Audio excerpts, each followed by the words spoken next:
Innal hamdalillah nahmaduhu wa nasta'inuhu wa nastaghfiruh wa na'udzu billahi min shururi anfusina wa sayyiati a'malina may yahdihillahu fala mudilla lahu wa may yudlil fala hadiyalah. Asyhadu an la ilaha illallah wahdahu la syarikalah wa asyhadu anna Muhammadan abduhu wa rasuluh. Allahumma sholli wa sallim ala nabiyyina Muhammad wa ala alihi wa sahbihi ajma'in, amma ba'd. Qala Allah Ta'ala fil Qur'anil Karim, ya ayyuhalladzina amanu taqullaha haqqa tuqatih wa la tamutunna illa wa antum muslimun. Bapak-bapak, ibu-ibu, hadirin yang dirahmati Allah, pertama-tama marilah kita memuji kepada Allah Subhanahu wa Ta'ala dengan mengucapkan alhamdulillahirabbil alamin. Marilah kita bersyukur karena kita telah diberi taufik dan hidayah sehingga pada saat ini dapat berkumpul di masjid yang mulia ini untuk melaksanakan berbagai macam rangkaian ibadah.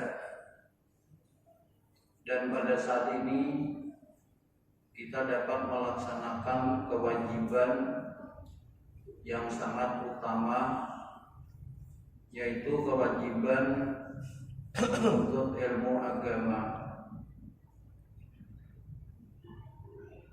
Kita hidup di dunia tidak lama. Umat Nabi Muhammad rata-rata berusia 60 sampai 70 tahun. Kalau ada yang lebih, itu pun tidak banyak. Kemudian nanti setelah hari kiamat ada rangkaian, baik itu kebangkitan maupun alam akhirat, di mana di alam akhirat itu hanya ada dua tempat, yaitu surga dan neraka. Sedangkan akhirat itu kekal abadi. Kemudian bagaimana caranya supaya kita selamat dalam menempuh kehidupan di akhirat nanti?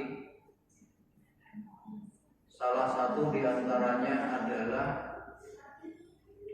agar supaya kita tatkala bertemu dengan Allah Subhanahu wa Ta'ala dalam keadaan dosa-dosa yang telah kita lakukan mendapatkan pengampunan dari Allah Subhanahu wa Ta'ala. Pada bulan tadi saya menyampaikan tentang lapas-lapas istighfar yang jumlahnya ada 12, tapi baru saya sampaikan 8. Baik itu yang ada di dalam Al-Quran maupun yang ada di dalam hadis yang sahih.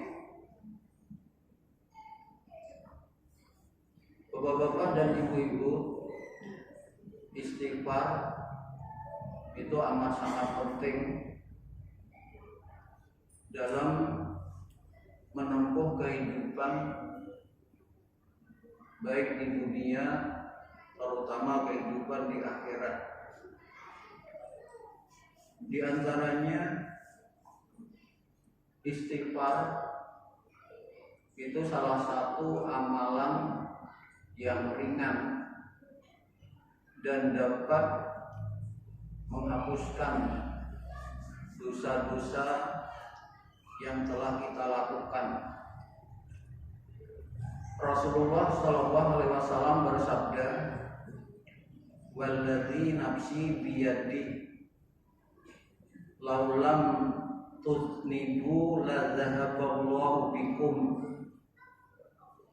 wala jaa biqaumin yudnibuna fayastaghfiruna Allah fayaghfiru lahum." Demi zat yang jiwaku ada di tangannya, seandainya kalian tidak pernah berbuat dosa, niscaya Allah akan mengganti kalian dengan mendatangkan suatu kaum yang berbuat dosa. Kemudian mereka meminta ampun kepada Allah dan Allah akan mengampuni mereka. Hadis riwayat Muslim.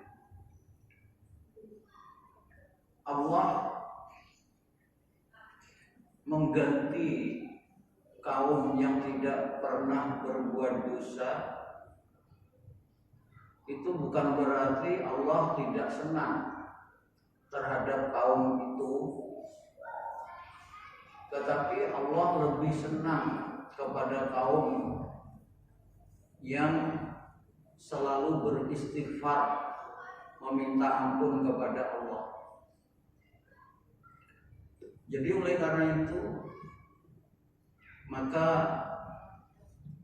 di dalam Al-Quran surah Ali Imran ayat 135 Allah berfirman, "Walladzina idza fa'alu fahishatan aw dzalamu anfusahum dzakarullaha fastaghfaru lidzunubihim wa may yaghfiru dzunuba illallah wa lam yusirru 'ala ma fa'alu wa hum ya'lamun." Dan orang-orang yang apabila berbuat keji atau menganiaya diri sendiri, mereka mengingat Allah lalu memohon ampun terhadap dosa-dosa mereka. Siapa lagi yang dapat mengampuni dosa kecuali Allah? Mereka tidak meneruskan perbuatan kejinya sedang mereka mengetahui. Jadi itu yang pertama, istighfar dapat menghapuskan dosa yang telah kita lakukan. Terutama ibu-ibu, karena ada hadis Nabi yang menyatakan bahwa penghuni neraka itu adalah kebanyakan wanita.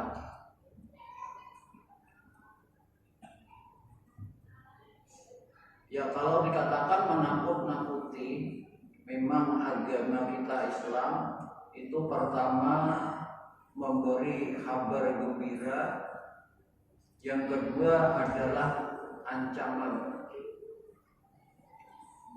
Jadi oleh karena itu, adalah ibu-ibu lebih hati-hati, karena di dalam hadis Nabi, wanita itu banyak kesalahannya yang bersumber dari mulut, sedangkan laki-laki itu kesalahannya kebanyakan bersumber dari mata. Jadi wanita itu kadang-kadang aneh. Kalau menyayur, suaminya bilang kemasinan, wanita itu pasti menjawab padahal uyahnya sedikit. Kalau dikatakan sayurnya hambar, padahal tadi banyak dan uyahnya. Jadi aneh. Kadang-kadang bulu alis ditarik, tiba ditarik, ambilnya tuliskannya, olahnya pulang, bulu alis. Jadi demikian juga laki-laki, sangat sulit untuk menghindarkan dari dosa yang diakibatkan oleh mata, terutama pada saat sekarang ini. Kemudian yang kedua, istighfar itu dapat meluaskan rezeki seorang hamba. Allah Subhanahu wa ta'ala berfirman,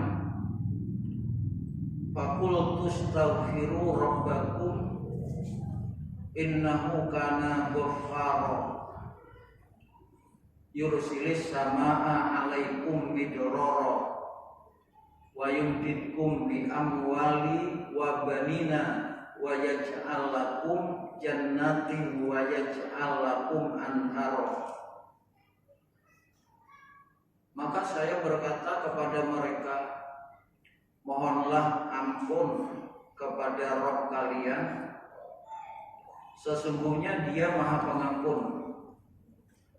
Niscaya Dia akan menurunkan hujan yang lebat, yaitu midrara, hujan yang lebat dari langit atas kalian, dan Dia akan melipat gandakan harta dan anak-anak kalian, mengadakan kebun-kebun atas kalian, serta mengadakan sungai-sungai untuk kalian.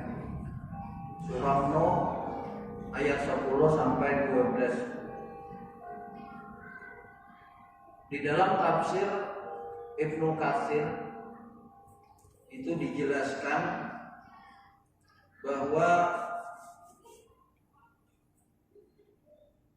dosa-dosa yang lalu itu dihapuskan dengan istighfar, dan kita diperintahkan bertobat untuk menghadapi masa yang akan datang.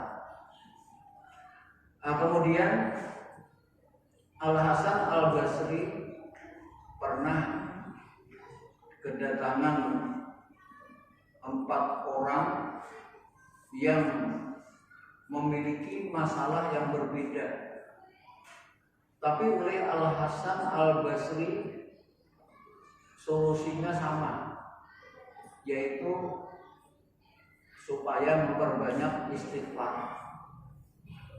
Yang satu datang karena kekeringan kebun. Kata Al-Hasan Al-Basri, perbanyaklah istighfar.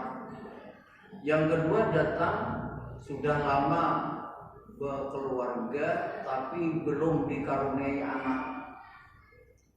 Oleh beliau diperintahkan perbanyak istighfar. Kemudian yang ketiga datang karena kesulitan ekonomi. Ibarat kita wayah ini makannya sulit, kadang-kadang awet wakaring setiap hari. Jadi ujar Al-Hasan Al-Basri, perbanyaklah istighfar. Kemudian juga seseorang yang kekeringan karena kemarau yang panjang, oleh beliau diperintahkan perbanyak istighfar. Kemudian ada murid beliau yang bertanya, wahai Syekh, orang datang dengan permasalahan yang berbeda, kenapa solusinya sama, yaitu memperbanyak istighfar. Al-Hasan Al-Basri berkata, aku menjawab bukan kehendakku, tetapi aku menjawab berdasarkan firman Allah pada surah Nuh ayat 10 sampai 20 sampai 12 yang telah saya bacakan tadi. Kemudian yang ketiga, istighfar dapat menghindarkan hamba dari siksa Allah dan musibah. Allah berfirman, "Wa ma kana Allahu liyu'adzibahum wa anta fihim wa ma kana Allahu mu'adzibahum wa hum yastaghfirun." Surah Al-Anfal ayat 33.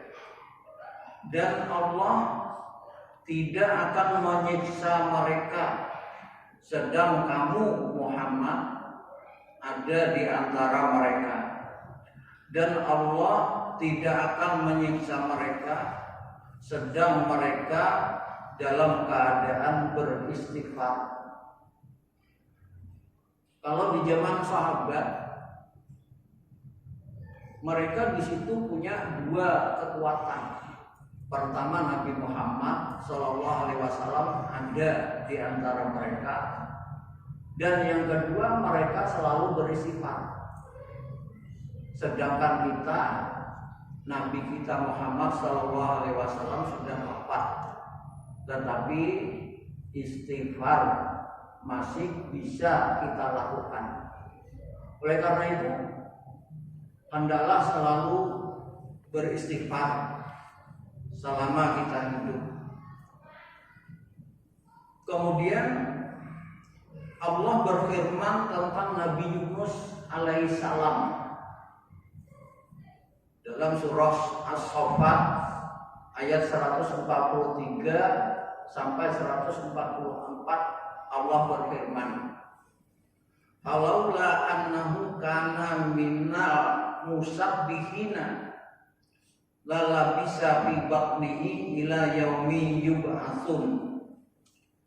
Maka kalau sekiranya dia tidak termasuk sebagai orang-orang yang banyak bertasbih, niscaya ia akan tetap tinggal dalam perut ikan itu sampai hari kebangkitan. Jadi Nabi Yunus alaihissalam tatkala diutus oleh Allah karena kaumnya durhaka, kemudian Allah akan menurunkan musibah. Tapi sebelum mendapat perintah untuk hijrah meninggalkan kaumnya, Nabi Yunus alaihissalam ini sudah pergi, kemudian naik kapal, dan disitulah terjadi kapal itu mau tenggelam. Lantas diundi siapa yang harus dibuang ke laut untuk mengurangi beban. Diundi berulang-ulang, Nabi Yunus alaihissalam lah yang keluar di dalam undian itu. Jadi setelah dilempar keluar, langsung Nabi Yunus alaihissalam itu ditelan oleh ikan. Seandainya Nabi Yunus alaihissalam tidak mengucapkan tasbih yang merupakan salah satu makna istighfar, niscaya Nabi Yunus alaihissalam akan berada dalam perut ikan itu sampai hari kiamat. Kemudian tasbihnya Nabi Yunus bunyinya la ilaha illa anta subhanaka inni kuntu minadh dhalimin. Sesungguhnya saya termasuk ke dalam golongan orang-orang yang zalim. Surah Al-Anbiya ayat 87. La ilaha illa anta, tidak ada Tuhan yang berhak disembah kecuali Engkau. Maha suci Engkau, sesungguhnya aku termasuk golongan orang-orang yang zalim. Di dalam hadis Nabi, istighfarnya Nabi Yunus alaihissalam ini adalah dapat digunakan untuk berdoa kepada Allah. Dan di dalam hadis yang sahih itu dinyatakan doa kamu kalau dengan tasbihnya Nabi Yunus alaihissalam pasti dikabulkan oleh Allah. Jadi oleh karena itu agama kita Islam yang sempurna ini banyak sekali keterangan-keterangan dengan dalil yang sahih tentang keutamaan zikir. Oleh karena itu bapak-bapak dan ibu-ibu rajin-rajinlah menuntut ilmu agama. Kemudian yang keempat, istighfar itu sebab yang mendatangkan rahmat. Allah Subhanahu wa taala berfirman, "Laula tastaghfirunallah la'allakum turhamun." Hendaklah kalian memohon ampunan kepada Allah agar kalian dirahmati. An-Naml ayat 46. Bapak-bapak dan ibu-ibu yang dirahmati Allah, di dalam sebuah hadis Rasulullah bersabda, seseorang itu masuk surga bukan karena amal, tetapi seseorang masuk surga itu karena rahmat Allah. Sahabat bertanya, demikian juga engkau wahai Rasulullah? Demikian juga aku. Di dalam riwayat lain ada seorang ahli ibadah yang melakukan ibadah sangat lama. Di akhirat dia minta kepada Allah agar dimasukkan surga karena amalnya. Setelah dihitung-hitung, ahli ibadah tadi masuk neraka. Sebabnya apa? Kita tidak mampu membalas kenikmatan yang telah diberikan Allah kepada kita. Mata kita yang satu itu aja tidak mampu kita balas dengan ibadah seumur hidup kita. Kalian bernapas dengan mudah tanpa biaya. Coba bayangkan orang yang kena COVID-19 sesak napas, kemudian 1 hari bernapas memerlukan 1 tabung oksigen, bayarnya jutaan. Itu 1 hari. Sedangkan kita mulai lahir sampai sekarang bernapas bebas tanpa bayar, makan minum disediakan, buang air mudah. Jadi oleh karena itu kenikmatan yang diberikan oleh Allah kepada kita ini tidak bisa dibayar. Oleh karena itulah Rasulullah mengatakan bahwa seseorang itu masuk surga karena rahmat. Kalau gitu, apakah kita nggak perlu beramal? Perlu, karena dengan amal itulah kita mendapatkan rahmat. Seperti contohnya, kalian saat ini kumpul di masjid untuk zikir kepada Allah, menuntut ilmu. Bapak-bapak dan ibu-ibu, malaikat mengelilingi kita. Kemudian mereka Allah menurunkan rahmat kepada kita. Para malaikat mencari majelis zikir. Untuk apa? Supaya mendapatkan rahmat. Oleh karena itu beramallah supaya mendapatkan rahmat. Oleh karena itu kadang-kadang sering terjadi ada seseorang yang belum sempat melakukan ibadah, tapi karena dia bertobat kepada Allah, tobatnya diterima. Dengan diterimanya tobat itu Allah merahmatinya sehingga dia masuk surga. Ada wanita lacur ketemu anjing kehausan. Dia putar-putar sekitar sumur, menjilat-jilat tanah. Wanita lacur tadi kasihan, turun mengambilkan banyu dengan sepatunya. Ini kan ikhlas. Anjing tidak bisa terima kasih. Anjing binatang yang dibenci, tapi dia kasihan dan ikhlas. Padahal dia wanita lacur. Dengan perbuatannya yang ikhlas itu mendapat rahmat, akhirnya masuk surga. Jadi oleh karena itu nasihat saya supaya dalam hidup ini jangan pilih-pilih amal. Beramallah kalian mulai dari yang berat seperti puasa, kemudian haji dan lain-lain, termasuk amal yang kecil-kecil.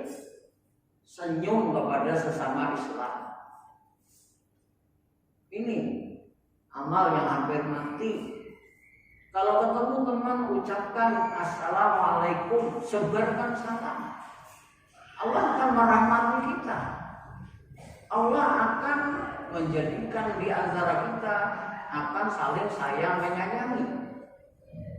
Ini amal yang kecil, mudah.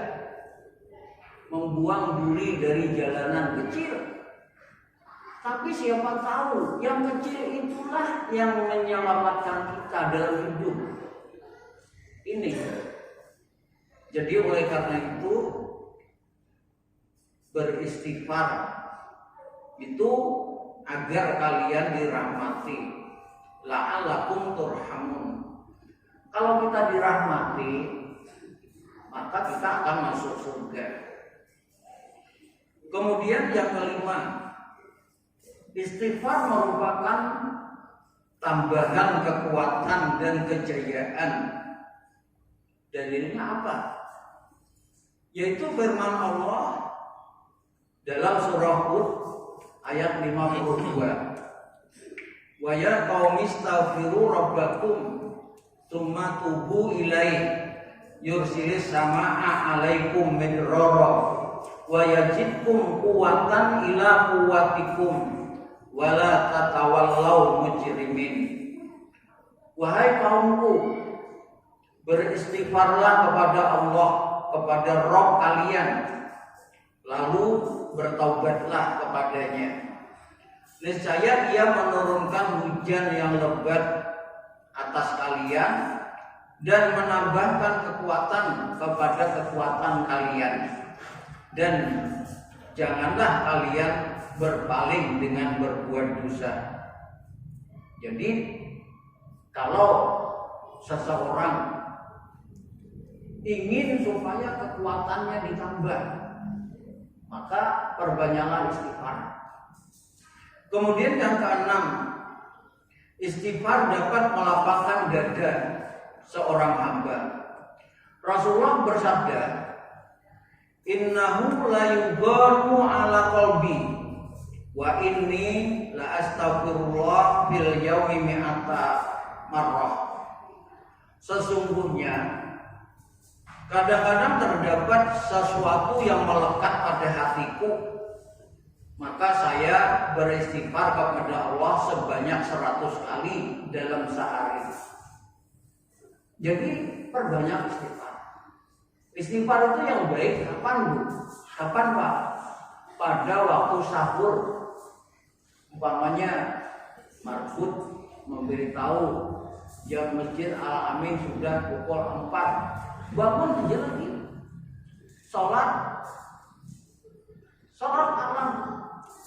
Kalau hanya belajar 2 rakaat tambah 1 rakaat, akhirnya setelah itu istighfar.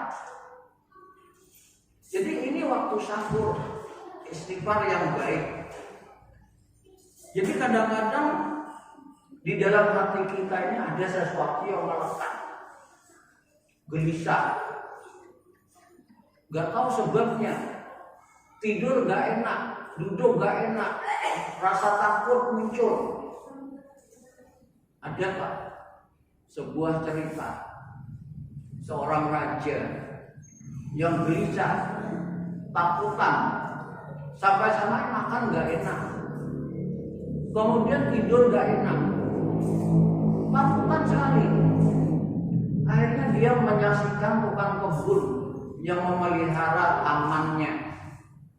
Tukang kebun itu bekerja dengan bercanda, senyum, bahagia. Pulang ke rumah ketemu istrinya bahagia. Padahal penghasilannya hanya cukup untuk makan. Akhirnya raja tadi memanggil penasehatnya yang bijaksana. Setelah penasehatnya datang, raja tadi bertanya, "Wahai penasehatku, itu lihat tukang kebun kita gembira, bekerja sambil bercanda, pulang ke rumah. Apa sebabnya? Kok bisa begitu?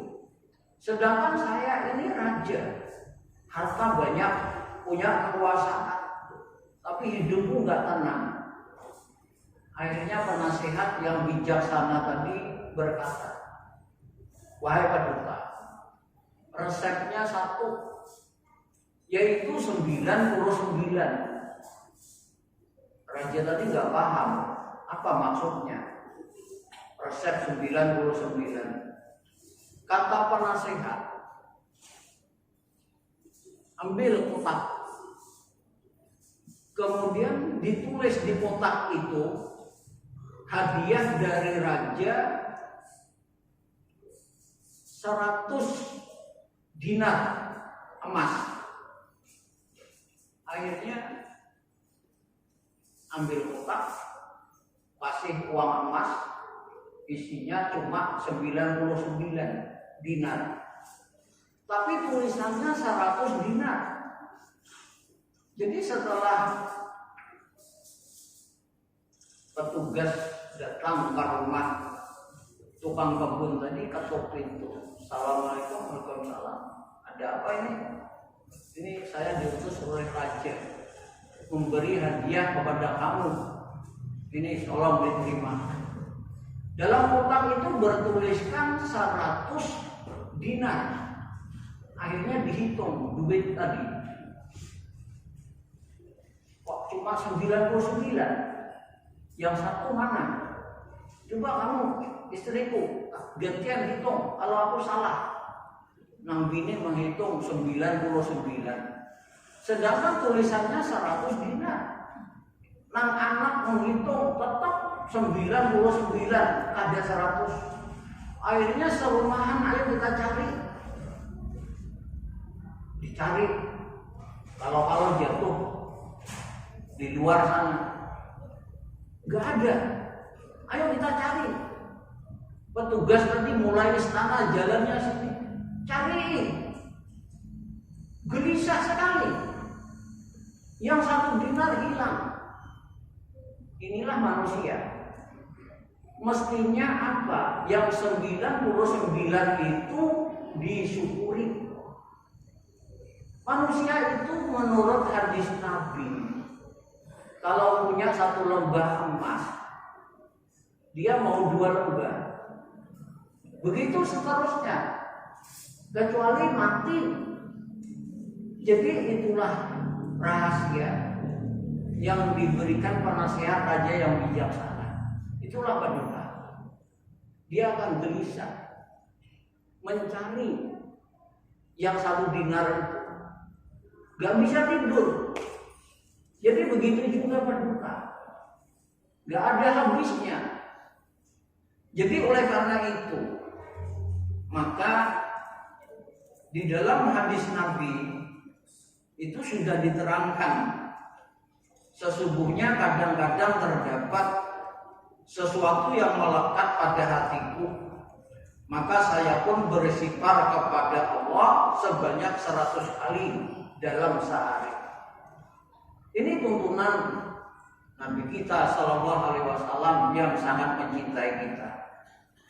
Kemudian yang ketujuh, wajah orang yang beristighfar dijadikan berseri dan berbahagia oleh Allah pada hari pertemuan dengannya.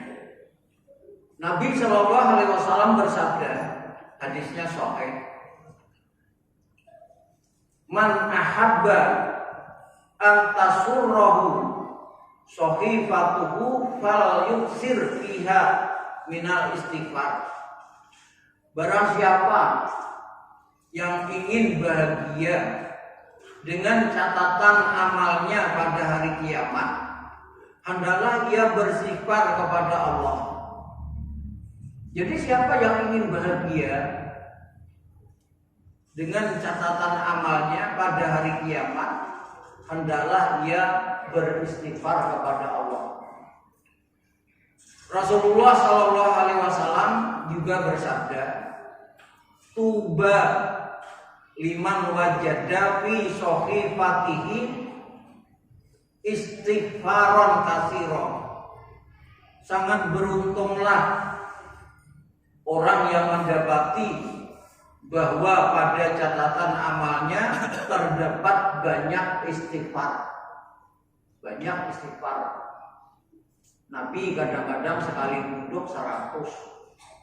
Ada juga hadis Nabi sekali duduk 70. Al-Hasan Al-Basri memerintahkan perbanyaklah istighfar. Waktu duduk, waktu berdiri, waktu bekerja, waktu nyupir, waktu di pasar, dalam perjalanan, kapanpun perbanyaklah istighfar.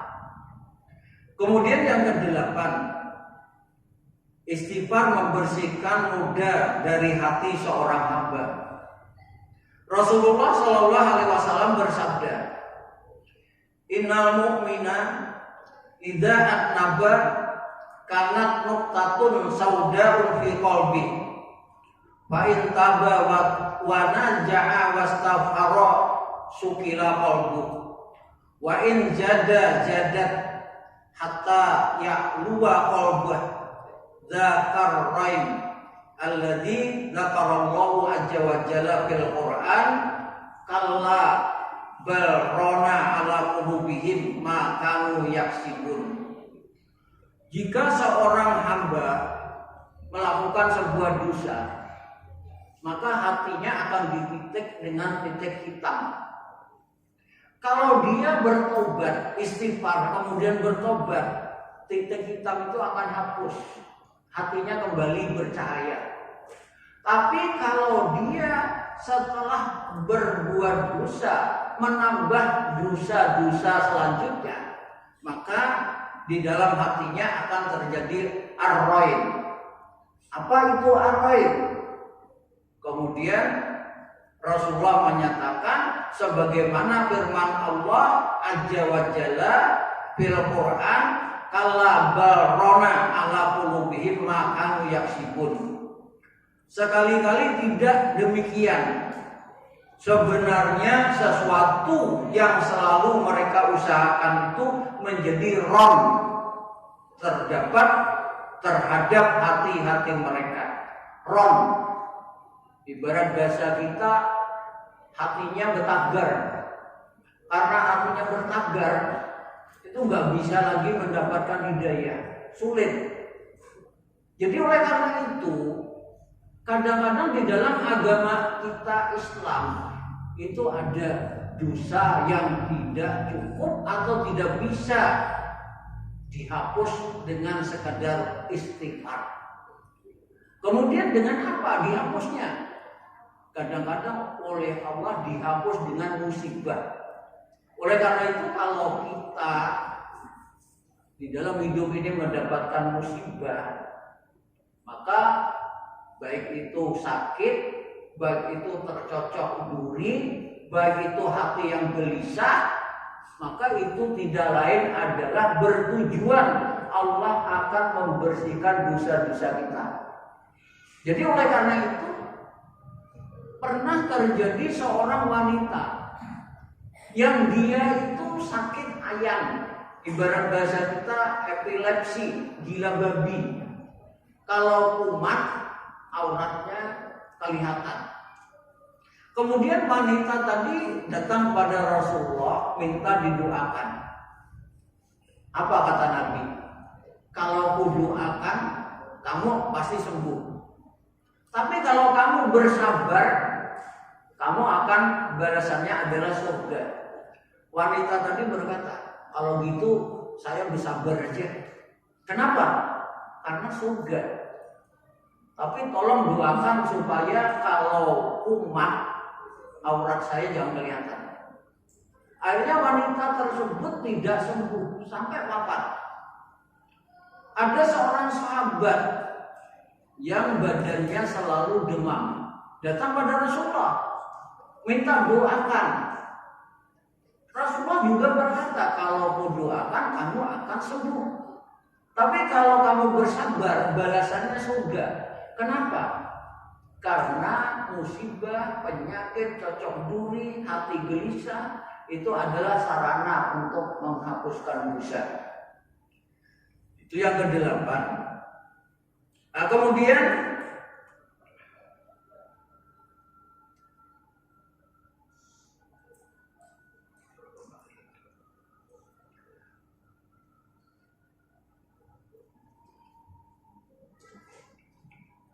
yang ke-9, istighfar adalah salah satu bekal dakwah di jalan Allah. Jadi kalau kita berdakwah itu hendaklah perbanyak membaca istighfar. Kemudian ke-10, sebab terkabulnya doa itu adalah istighfar. Itu banyak cerita-cerita nyata. Itu pernah ada, yaitu seorang ibu-ibu di Kashmir. Dia punya anaknya itu sakit tulang sehingga lumpuh. Di Kashmir semua dokter sudah didatangi. Dokter bilang nggak bisa sembuh. Ini yang bisa mengatasi hanya seorang dokter yang ada di India. Mudah-mudahan ceramah ini dapat menjadi amal ibadah bagi kita. Subhanallahumma wa bihamdika, asyhadu an la ilaha illa anta, astaghfiruka wa atubu ilaik. Assalamualaikum warahmatullahi wabarakatuh.